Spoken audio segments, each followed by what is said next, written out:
नमस्कार, मैं हूं अरशद रज़ा। आप देख रहे हैं इस समय बिहार राइटर। खबर कैमूर से है। भभुआ प्रखंड के बेतरी गांव में आयोजित किसान महासम्मेलन में पहुंचे राष्ट्रीय जनता दल के किसान प्रकोष्ठ के राष्ट्रीय अध्यक्ष सुधाकर सिंह का जहां कार्यकर्ताओं ने जमकर स्वागत किया, वहीं अपने संबोधन में सुधाकर सिंह ने कहा, बेतरी किसानों के आंदोलन का गढ़ रहा है। यहाँ से कई कम्युनिस्ट के नेता रहे हैं।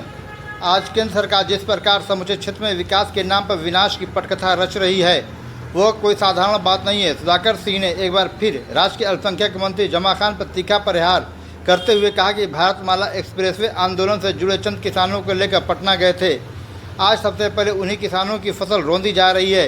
उन्होंने आंदोलन छोड़े मंत्री के साथ जाने वाले चंद किसानों को भी गद्दारी करने की बात कही। उन्होंने कहा कि आप आंदोलन से टूटे नहीं। इस अवसर पर अखिलेश पटेल, रविंद्र कुशवाहा, आसिफ जमा, मुन्ना खान, अमजद खान, सलमान खान, इस्लाम अंसारी, संतोष कुमार, मिलन सिंह, पशुपति नाथ सिंह, विभा कुमारी, भोला बिन, सलाउद्दीन अंसारी, कमर खान, असलम अंसारी, अशोक यादव कैमूरी, मुकेश पटेल, बनारसी यादव समेत दर्जनों लोगों ने सभा को संबोधित किया।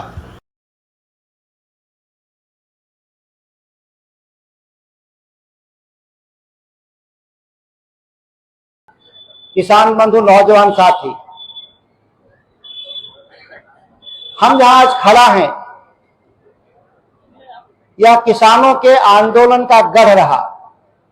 कई हमारे कम्युनिस्ट पार्टी के नेता रहे यहां से, और हम लोग पहले भी यहां एक कार्यक्रम किए थे जो भारतमाला परियोजना को लेकर के जिस तरीके से बिहार की सरकार और भारत सरकार की मशीनरी पूरे इलाके में किसानों पे जो दमन चक्र चला रहा है, वह जनरल डायर को याद दिलाता है। किसान काफी मेहनत से अपने खेती के लिए और अपने सम्मान के लिए बहुत मेहनत से फसल उगाने का काम करता है, लेकिन भारतमाला परियोजना के नाम पर जिस तरीके से विकास के नाम पर जो विनाश की जो पूरी पटकथा लिखी जा रही है, वह कोई साधारण बात नहीं है। बिहार के ब्रेन डेड मुख्यमंत्री के पास इस इलाके के किसान फरियाद लेकर पटना जा रहे थे, तो इस इलाके के ही जो अभी वर्तमान के जो जनप्रतिनिधि और मंत्री जमा खान ने कहा किसानों से कि आप आंदोलन में जाने की जरूरत नहीं है, आप 5-10 लोग हमारे साथ माननीय मुख्यमंत्री जी के पास चलिए, हम आप लोग का रास्ता निकाल देंगे।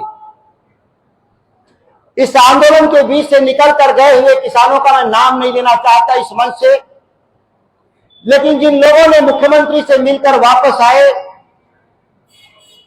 तो भारतमाला परियोजना में सबसे ज्यादा और सबसे पहले